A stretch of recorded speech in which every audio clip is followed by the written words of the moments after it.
She could feel him looking at her, surveying her, for several long, uncomfortable seconds. The intensity of it made her skin tingle. She was watching him in her peripheral vision, carefully, trying to be much less obvious than he was. More than once, she had to fight the urge to get up and leave, telling herself that she was there first. She wondered if maybe she knew him, this tall, invasive figure beside her. But if that were the case, wouldn't he have spoken to her? Iris wrung her hands together and circled the indent on her ring finger.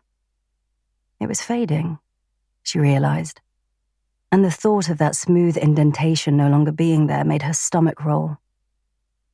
A mix of feelings, balled up and impossible to pick apart. Iris shifted her weight from side to side. Her legs were starting to go numb, the cold and inaction causing the early tingling of pins and needles. She felt the man look in her direction again, and automatically tensed, her nostrils flaring. She was angry at being made to feel uncomfortable by the uninvited company of a stranger. Someone bigger than her, someone taller, broader, more powerful. Iris repositioned herself, crossing her legs and clasping her hands in her lap. She would find strength in her stillness.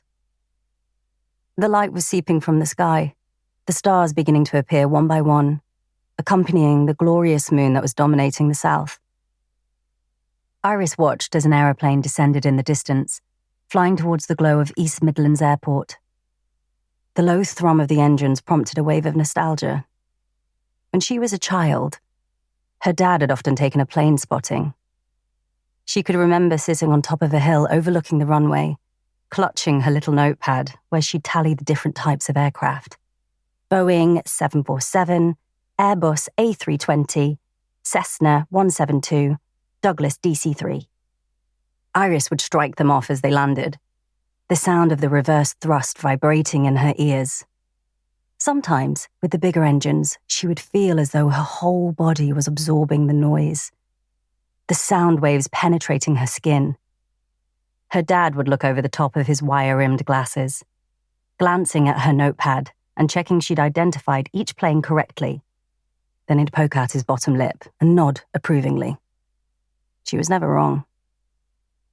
Iris watched the plane as it glided lower and lower, trying to focus on the intermittent flash of red and green at the tips of its wings rather than the stranger beside her. But it was no easy task. There was something about him, something compelling her to look. His size, probably, or his air of confidence. She took a fleeting glance to her left. He was sitting with his legs apart, his hands resting between them, fingertips touching. He looked relaxed, as though he did this every day, plonking himself down next to a stranger. Didn't he know it was intimidating to approach a woman by herself in the middle of a park as darkness fell? Iris looked around her, taking in the quiet with a sudden wave of fear. There was no one around. No one to help, should this man turn out to be a murderer.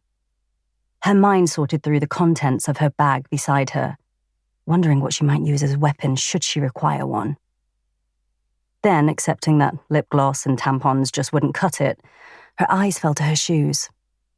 Solid, heavy, stable court shoes with a 3.5-inch heel. They'd have to do.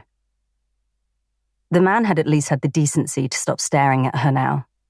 His eyes were fixed straight ahead, but his presence was still invading her space, the space she'd craved like a physical ache within. It had been a long day at work, her head buried in a spreadsheet with endless numbers pertaining to the budget or the downtime of the production lines. By late afternoon, Iris had felt suffocated. The man beside her shifted, running a hand through his hair. She was angry at him for interrupting her time here, for encroaching on the silence she needed like a warm blanket. But, she reasoned, maybe this man had his own problems. Maybe his partner had left him too. Made his world come crashing down around him, set it all alight, thrown the ashes in his eyes. You never really knew what someone was going through. The world was full of people faking it. Just like she was.